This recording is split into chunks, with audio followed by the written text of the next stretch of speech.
Hey guys, so today we're going to do a little bit of lecture. This one is going to be chapter 5. You can find all of these PowerPoints in the content section of D2L.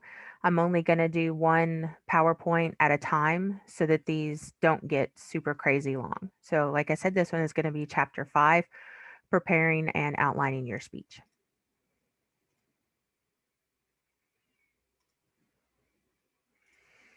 All right, so let's get this thing started. So when you're thinking about your speech, obviously you want to know what your purpose is. If you're giving a speech for a job or maybe it's a different class, you may already know.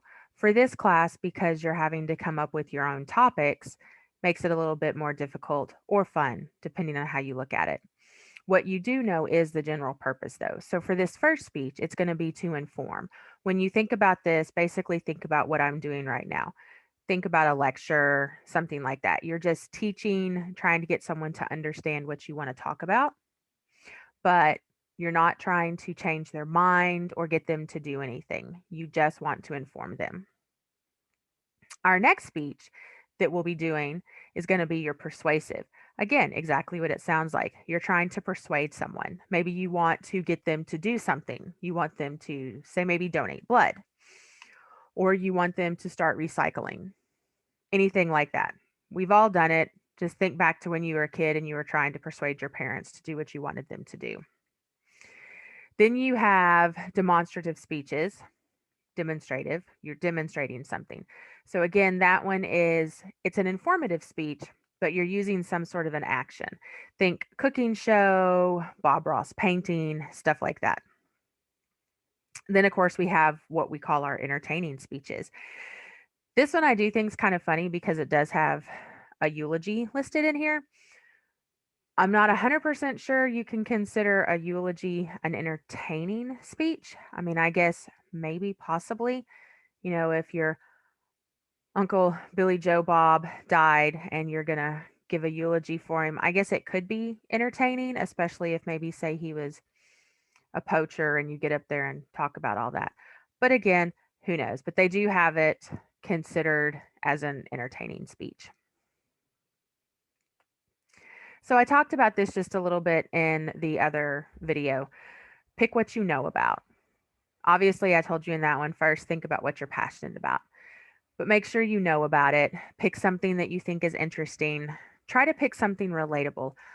I like to tell my class, we talked about this or you read about this with the audience analysis. Know who you're talking to. You can give the exact same type of speech to multiple groups of people, but you need to know who they are. For example, if you were going to give a speech over why pets should be spayed and neutered. If you were going to give this speech to, say, a group of high school students, you might want to change up the way you talk, the words you use, things like that, versus if you were giving it to a group of 40-year-olds. Maybe you're really into money and saving money and finances. Obviously, that is something that can be really important across the board. It doesn't really matter how old you are. Teenagers, college age students, middle age, older people, but the things that you would talk about and the way you would talk about it would need to be different.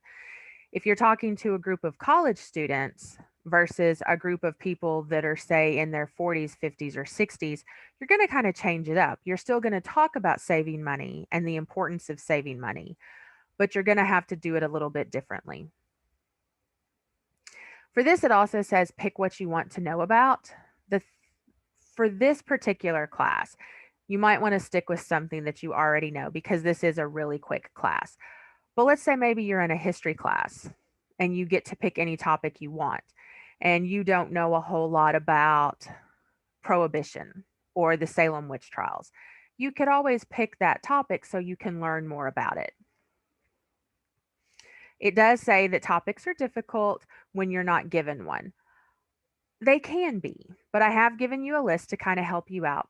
But again, if you really think about what you're passionate about, what you know about, something that interests you, something that you think might interest your classmate, it is going to make coming up with these topics a whole lot easier. And then, of course, brainstorm. we've all heard that, for those of us that were out of school for a while before we went back, you may have to kind of think back a little bit. But get a piece of paper, write down things that you're really interested in, and then start narrowing that down. Just like with anything else, have your main idea because that's going to help you narrow it down to a specific purpose or narrative. Always have a thesis statement and then let your audience know what's coming up. So, we're going to talk a little bit more about that when we get to outlining. But let your audience know what you're going to tell them about. Don't think that it's going to be great to leave things and let it be a surprise to them because we don't really like surprises. All right. So let's talk real quick about your introduction and your conclusion. So you're going to kind of notice that they look really similar, right? They're just kind of flipped a little bit. So you have your attention grabber in your introduction. Your attention grabber can be all kinds of things, but you want it to be something that is going to do exactly what it says, something that's going to get the attention of your audience and make them want to listen to you. You could tell a joke, you could tell a story, you could give a statistic that seems really kind of crazy or big or something like that. I started off with saying you can tell a joke. Be careful with the jokes though. My suggestion, if you want to open up with a joke, is go find that friend that's brutally honest, tell them your joke, and if they don't laugh, you might want to consider something else. But stories are always a great way to start and to end, and we're going to talk about that in just a second. So, your credibility statement, that can be a little bit more difficult sometimes. But let's say you want to talk about the importance of kids playing sports. A good credibility statement might be that you played sports for X number of years. Maybe you're going to talk about something military related. I know a lot of you are either currently in the military or you were in the military. A good credibility statement would be saying something like, during my X number of years in the Army. Credibility statement can be anything that lets your audience know you have some idea of what you're talking about. Now we're going to move on to what is your main idea? What is your central idea? What is your speech going to be about? And then you're going to preview your points. And that's going to make a whole lot more sense if it doesn't right now once we get to our actual outline. You're really going to understand what I'm talking about when I say you need to preview your main points. So now we've got the introduction done. We have the entire body of our speech. We get done with that. We go to our conclusion. So you're going to kind of notice the conclusion is really just kind of flipped from the introduction. So you're going to state what your main idea was. You're basically going to remind your audience what you just told them. You can include a credibility statement again. And now we have that attention grabber closer. So this is the thing that kind of helps your audience remember everything that you've talked about. A really great example of how you can work your introduction and your conclusion attention grabbers together. Say you wanted to give us persuasive speech over the importance of being an organ donor. For your introduction, you could start off with a story of someone who needed an organ transplant but didn't get one. Now you're pulling on those heartstrings, you're kind of tugging at it, you're getting them on an emotional level. They're hearing about someone who died. That is going to kind of make people pay attention. You give your speech about the importance of being an organ donor. You get to your conclusion. So now for this attention grabber, tell a story of someone who did get an organ transplant and survived. So you've told two separate stories.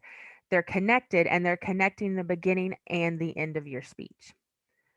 If you have any questions about that with anything, just email me and we can talk about it some more. And that, ladies and gentlemen, is all for this. So I'm going to go ahead and just end this, and then we will make another little video at some point. So just keep watching the YouTube folder, and hopefully these videos actually help you guys. If I say anything that's confusing or you don't understand, do please email me. We can try to talk through it through an email, or if you need to have a Zoom meeting with me, of course, we can always do that. I hope you guys enjoyed this video.